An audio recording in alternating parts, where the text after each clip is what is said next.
এই দেখো আমাদের মুরগির যে পিছনে যে ভেন্ট আছে না, ভেন্টের মধ্যে কি আছে, পায়খানা কিন্তু লাগে আছে না, এটাকে বলে ভেন্ট পেস্টিং। তো ভেন্ট পেস্টিং হওয়ার কারণ কি জানো? অর্থাৎ শেডের মধ্যে যদি তাপমাত্রা বেশি থাকে সেক্ষেত্রে কি হতে পারে, ভেন্ট পেস্টিং হতে পারে, ঠিক আছে। অথবা পানির মধ্যে যদি বা ইকোলাইয়ের যদি সমস্যা থাকে, ইকোলাই হইলেও কিন্তু ভেন্ট পেস্টিং হয়, ঠিক আছে। লিটারের যে সমস্যা যদি থাকে, লিটারের সমস্যার কারণেও হয়, ঠিক আছে। আর্দ্রতা বেশি থাকলে বা ভেন্টিলেশন যদি ঠিকমতো না হয় সেই ক্ষেত্রেও কি হতে পারে, এই ভেন্ট পেস্টিং হতে পারে, মানে না? এই ভেন্ট পেস্টিং হলে মুরগির কিন্তু সমস্যা হয় না? এখানে পায়খানা কিন্তু পায়খানা আটকে থাকে না থাকে, থাকার পর যখন সে ফিড খাইতে আসে তো ফিডের গুঁড়া এখানে কি হবে, আটকে যাবে, যার পর শক্ত হয়ে যায়, তাই না? এই শক্ত হয়ে যাওয়ার কারণে কি হয়, বাচ্চাটা কিন্তু পরে আর পায়খানা করতে পারে না, পারে না কিন্তু পরে আস্তে আস্তে সে দুর্বল হয়ে যায় এবং মারা যায়। তো সেক্ষেত্রে আমাদের করণীয় কি, যে আমরা কি করবো, ভেন্ট পেস্টিং হলে করবো কি, করবো হচ্ছে আমাদের শেডের মধ্যে তো লিটারের কোনো সমস্যা নেই, আছে যে লিটারের সমস্যার কারণে হবে, লিটারের সমস্যা নাই, ইকোলাইয়ের সমস্যা নাই, ফিডেরও সমস্যা নাই, ভেন্টিলেশন আমরা ঠিক মতো দিচ্ছি, ঠিক আছে।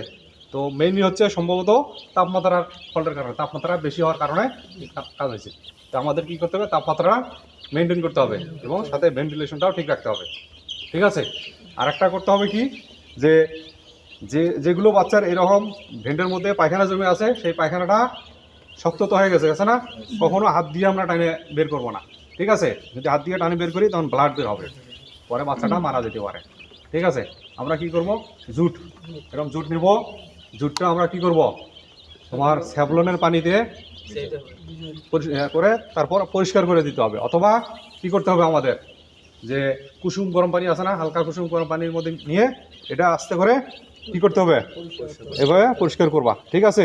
এই যে পরিষ্কার করবা, পরিষ্কার করে এগুলো আলাদা রাখবা, ঠিক আছে। একটু শুকানোর পর আলাদা রাখবা, তা না হলে আবার ওই যে কি হবে, লিটার বা হচ্ছে তোমার ফিডের গুঁড়া এগুলো লাগে আবার শক্ত হয়ে যেতে পারে, ঠিক আছে। রাখলেই দেখবা যে কিছুক্ষণ পর এটা ঠিক হয়ে যাবে, ঠিক আছে। পরিষ্কার হলো না, পরিষ্কার হয়ে গেছে কিন্তু, ঠিক আছে।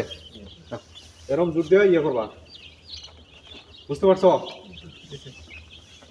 তো এই যে নিয়ে যাচ্ছ, এই যে পায়খানা কিন্তু আটকে গেছে না, এইভাবে পরিষ্কার করবা জুট দিয়ে।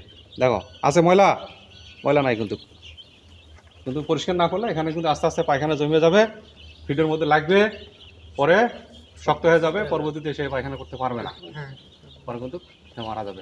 এগুলো যতগুলো আছে সবগুলো বাছাই করে তোমরা এই কাজটা করো, ঠিক আছে।